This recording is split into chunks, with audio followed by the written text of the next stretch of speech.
Hey, what's up guys, it's here, and 1 or 2 days before we had the official GTX 1050 and 1050 Ti specifications, and it was official. But 2 to 3 months before we had its rumored specifications, and it turns out it almost same, but now it's officially available. So it's got pretty good specs, and I even did a video covering its specifications, its expected price point and all of that, and I hope it's gonna be a really good graphic card.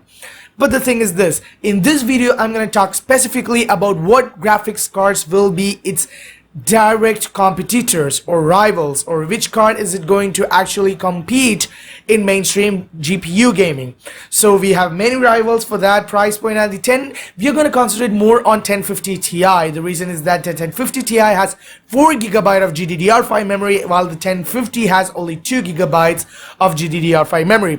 Now the thing is this, 2 GB is not actually enough. Well, you can play at 1080p with 2 GB, it's no problem. Most of the games are evolving faster, which requires higher video memory for just 1080p gaming. But 720p gaming, no one does that actually, but even do they have 2 GB is actually more than enough. But for 1080p, 2 GB is too mainstream, which means it can't be handled too much, and you're definitely going to bottleneck its memory. So the thing is this, we're going to take into perspective for the 1050 Ti, and it's expected to come around $150 to $200. Now I would say that this price range is not so good, because we have lots and lots of other GPUs for this price range, especially the RX 470's 4 GB is available for $200. But the thing is that the GTX 1050 Ti is definitely going to compete with GTX 950, the R9 380, the GTX 960, and the GTX 750 Ti, the RX 460. It will compete with the RX 470, but it's definitely not going to defeat the RX 470 in any matter. But the specifications of 1050 Ti is pretty good. It's got 768 CUDA cores, it's got 1350 MHz of boost clock, it's got 4 GB of GDDR5 memory clocked at 7 gigabits per second, 128-bit bus. All of that, it's pretty good, pretty impressive, and I hope it comes for $150.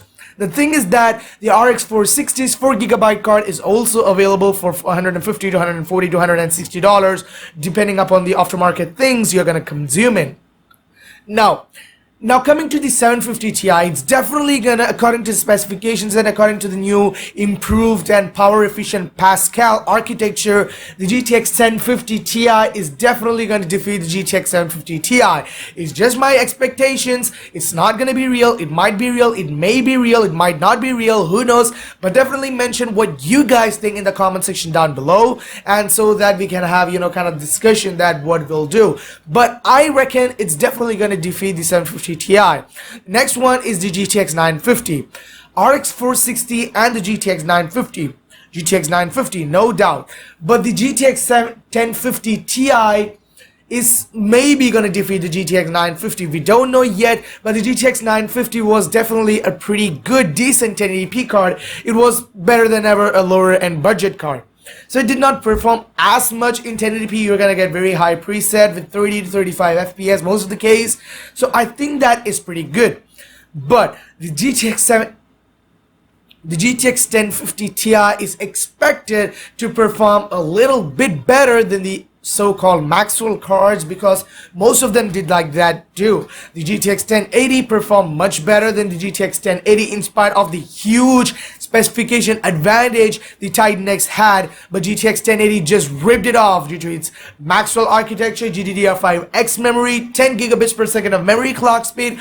All of that was achieved only due to the Pascal architecture, which is pretty awesome.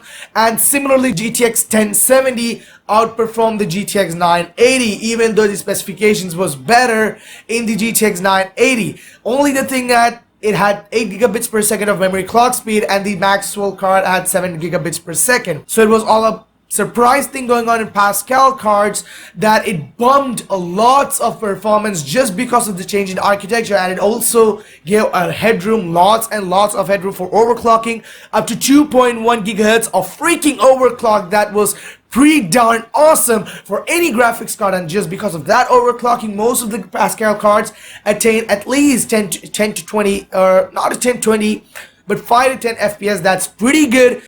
So my expectations are very good for the GTX 1050 Ti. I definitely gave a huge thumbs up for that card.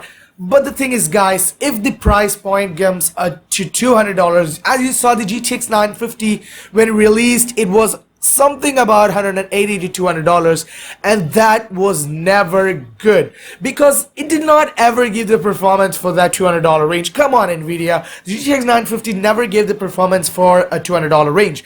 Instead of that, AMD had a solution, the R9 380, which actually gave better performance than the GTX 950. I actually like that card, and for also the R9 380X, the GTX 960, all of those cards was pretty good than the 950 and all of the other lower end cards, but they were increasing price a bit. So the point is this: increasing the price for the 1050 Ti is not gonna affect its popularity, like, you know, like everyone's gonna consume it. But the thing is, if it's for $150 to $180 at least, at most, then it's really gonna be a really good card because it can compete with the RX 460's 2GB, 4GB card.